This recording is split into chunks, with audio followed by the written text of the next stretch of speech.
Bismillahirrahmanirrahim. Assalamualaikum warahmatullahi wabarakatuh. Salam sejahtera untuk kita semua. Hiduplah Indonesia Raya.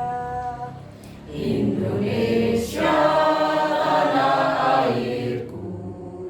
Marilah kita berdoa secara khusyuk menurut kepercayaan kita masing-masing. Dalam hal ini saya akan membacakan doa secara Islam. Untuk yang beragama lain silahkan menyesuaikan. A'udzubillahi minasyaitonirrajim. Bismillahirrahmanirrahim. Yang saya hormati dan saya banggakan Bapak Ibu peserta MOOC Angkatan ke-64 Gelombang 2 yang saat ini ada di kelompok SBF SD Negeri Tawang 1. Dengan ucapan Bismillahirrahmanirrahim, maka kegiatan ini dibuka. Sekian, terima kasih. Assalamualaikum warahmatullahi wabarakatuh.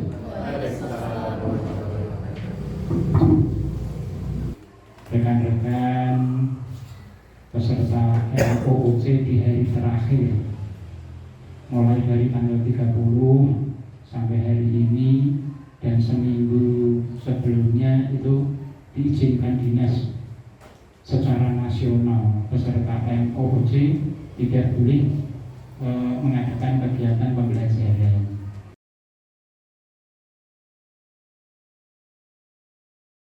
Selamat pagi Bapak Ibu, salam sejahtera buat kita semua.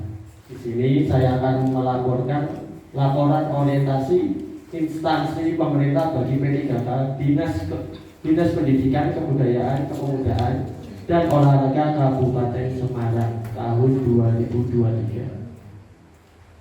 Sebelumnya, perkenalkan nama saya Novalino Pawori. Saya satuan kerjanya di SPS SD Negeri TP 2. Jabatan ahli pertama guru kelas.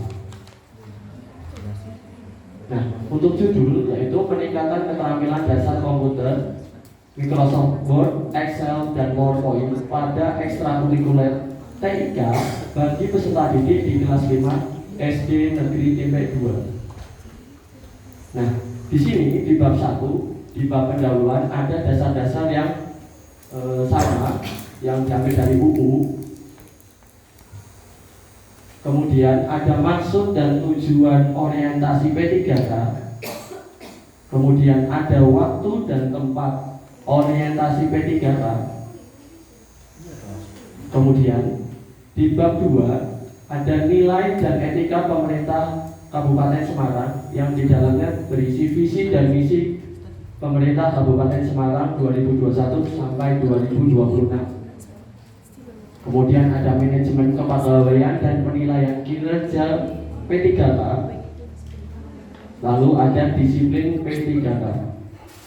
Lalu di bab 3 ada nilai dan etika organisasi perangkat daerah atau OPD.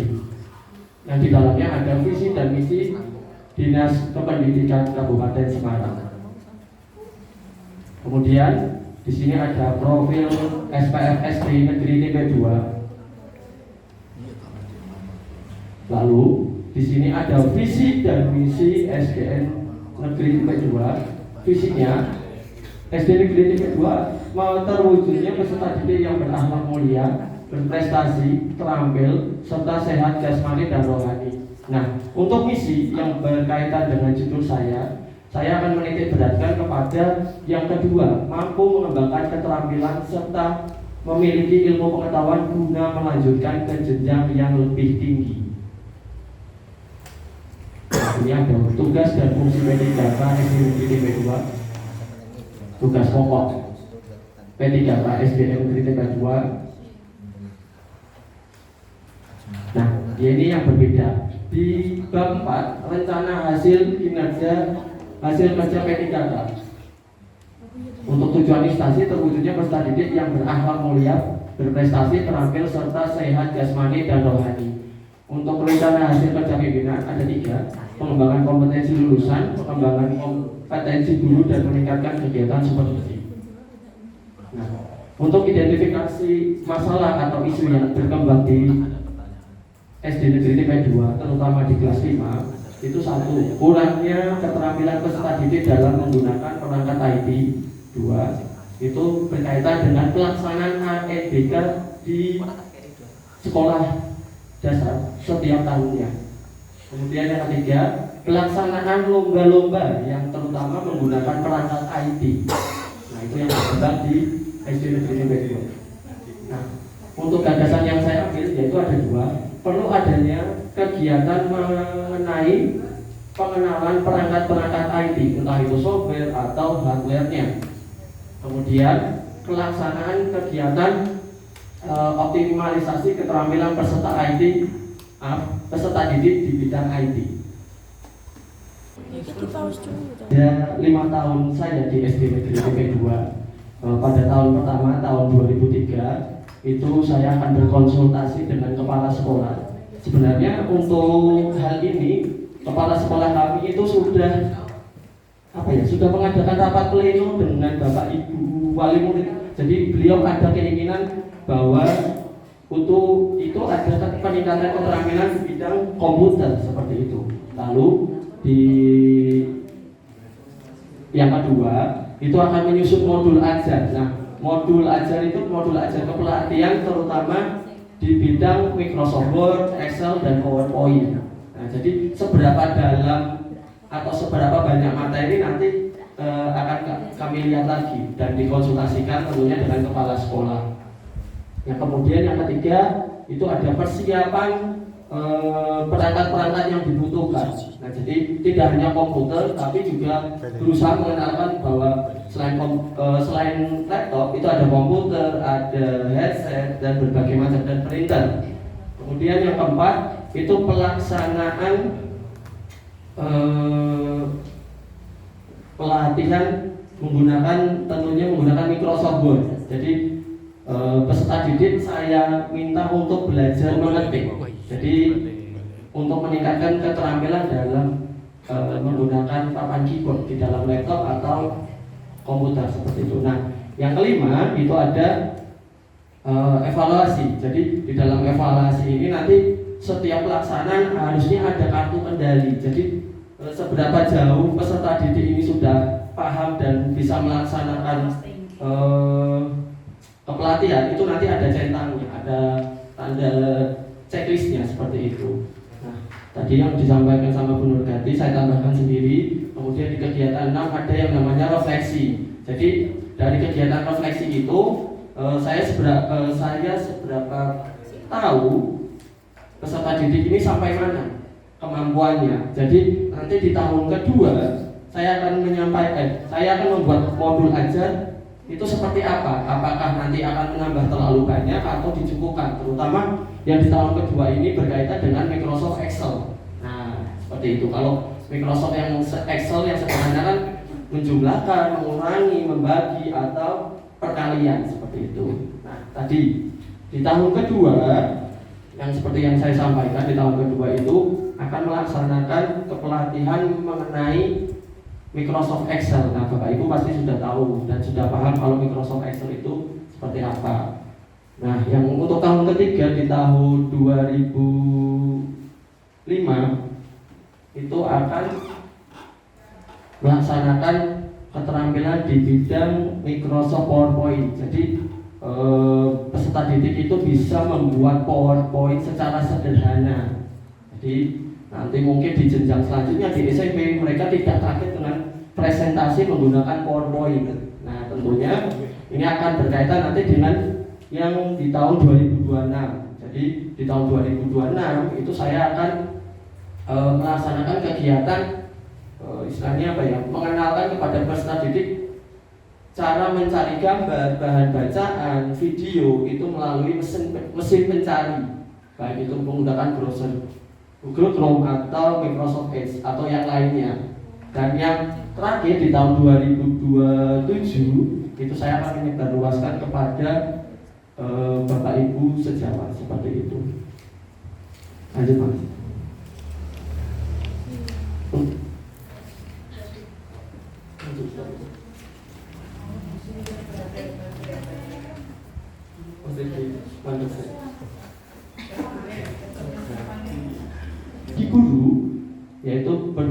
bermanfaat menjadi lebih tanggap terhadap isu-isu yang berkembang di sekolah, terutama di dalam kelas. Kemudian guru dapat memberikan inovasi dalam pembelajaran di kelas dengan sarana dan prasarana yang ada di sekolah.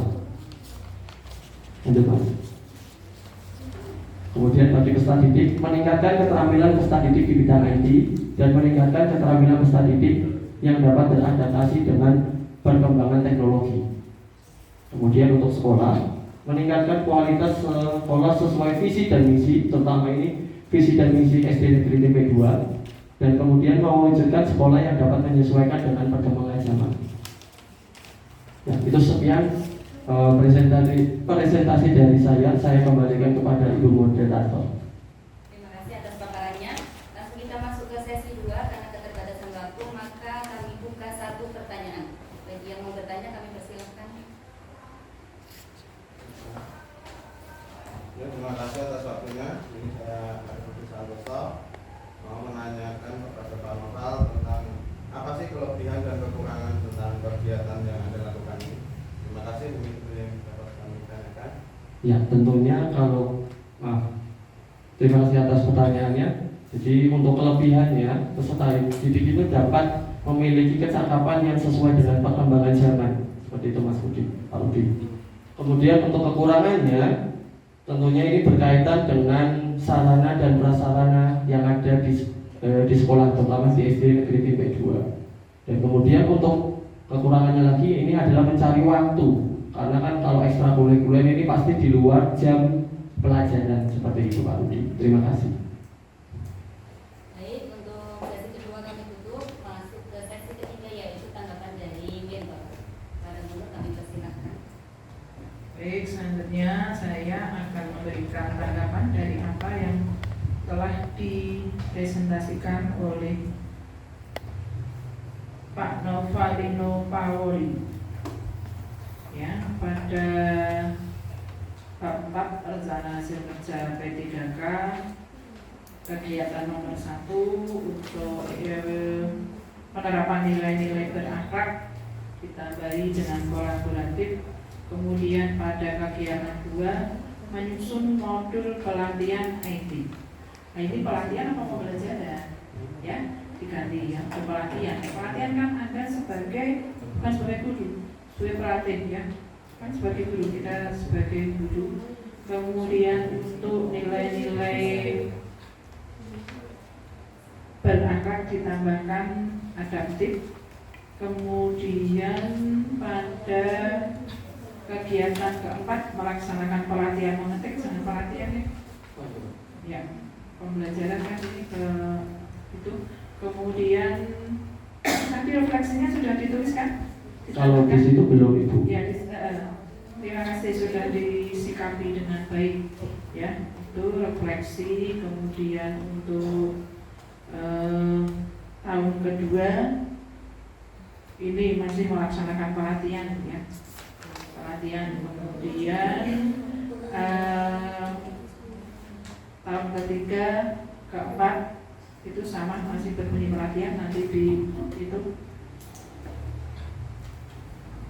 pelatihan. Kemudian untuk tahun kelima menyebarluaskan kepada teman sejawat sudah betul ya, sudah tepat sekali karena apa yang telah Pak Noval lakukan sangat baik, sangat adaptif dan sangat layak untuk dipublikasikan kepada rekan sejawat. Kemudian untuk implementasi dari pelaksanaan ASN berakhlak pada rencana kerja tahun kedua, ketiga, keempat, kelima itu dijadikan satu, tetapi ketika yang dituliskan itu salah, jadi tahun kedua, 3, 4, 5 kan jadi ini salah KB ya. Di sini dituliskannya kembali ke visi Kabupaten Semarang pada umumnya berdikari ya. Jadi bisa salah KB yang tahun ya. Itu kemudian juga visi sekolah di sini tidak usah dituliskan, cukup berakhlaknya saja sudah cukup. Terus sekali lagi saya mengingatkan, menulis itu kita sebagai guru kelas terlebih-lebih ya, bukan hanya guru kelas saja, guru mapel PAI maupun BJOK seringkali itu dalam hal pemakaian penggunaan EYD kata tulis itu seringkali kurang diperhatikan. Ya.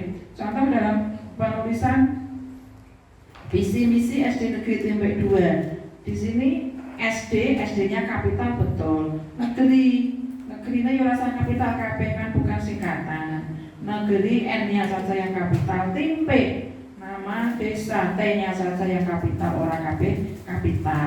Hal seperti ini jika ketika kita menemui ini adalah tidak tepat, ketika tidak saya sampaikan, nanti khawatirnya dalam sehari-hari nanti akan begitu ya, nanti kan akan dicontoh juga oleh peserta didik begitu. Kemudian di bab penutup itu dalam penulisan singkatan berakhlak ini semua huruf kapital saja, tidak usah dicampur-campur. Hanya itu masukan dari saya. Kemudian ini sangat bagus untuk dicontoh ya Bapak Ibu semua. Dalam implementasinya bagaimana ini Mas? Implementasinya ya Ibu. Jadi sebenarnya dimulai dari konsultasi kepada kepala sekolah, dan kemarin sebenarnya kepala sekolah juga di rapat pleno sudah mengendaki kepada orang tua itu di kelas 5 itu ada peningkatan keterampilan komputer seperti itu. Dan jadi kemungkinannya karena terbatasnya sarana dan prasarana sekolah, jadi mungkin di kelas 5 itu kan ada 18 anak Ibu. Jadi mungkin dibagi per hari beberapa anak seperti itu Ibu. Ya, terima kasih sekali untuk semangatnya ya. Semoga nanti benar-benar itu menjadi realita nyata dalam Bapak Ibu melaksanakan tupoksi sebagai ASN yang benar-benar mencerminkan kinerja yang berakhlak, tidak hanya saat di MOOC saja, nanti karena Bapak Ibu dinilai kinerjanya mohon untuk benar-benar bisa dipertanggungjawabkan apa yang telah menjadi itu sesuai dengan prinsip apa yang tertuang dalam berakhlak itu dan harapannya ya. Kemudian yang dimaksud ini pelaksanaannya itu terintegrasi dengan mata pelajaran yang lain ataukah berdiri sendiri? Berdiri sendiri Ibu, jadi ekstrakurikuler di luar jam sekolah seperti itu. Ya, terima kasih, menjadi inspirasi bagi yang lain. Mohon karena sekarang memang zamannya serba canggih, serba IT, jadi untuk teman-teman guru yang masih muda, masih panjang sekali langkahnya, segera wujudkan itu ide yang sangat baik untuk diterapkan di sekolah masing-masing tanpa menunggu disuruh kepala sekolah, tanpa menunggu aku dibayar biro, tidak transfer biro, tidak usah nih. Itu adalah bagian dari ladang dan sawah Bapak Ibu semua yang memang harus dikerjakan. Jadi ojo orientasi ini terus itu meragai ilmu enggak ya. Sidik-sidik honor, sidik-sidik itu ya. Biar itu semakin berkah apa yang telah Bapak Ibu semua terima ya, dan itu adalah dari Allah ya. Subhanahu wa ta'ala ya. Itu nek nuruti kurang siapapun akan tetap kurang. Tapi ketika kita senantiasa bersyukur, insya Allah itu akan cukup dan berkah. Begitu. Terima kasih, waktu saya kembalikan kepada moderator. Terima kasih Ibu Sri Nurjati atas masukannya. Saya tutup, apabila ada kata-kata yang salah saya mohon maaf. Saya kembalikan kepada moderator. Selamat pagi dan terima kasih.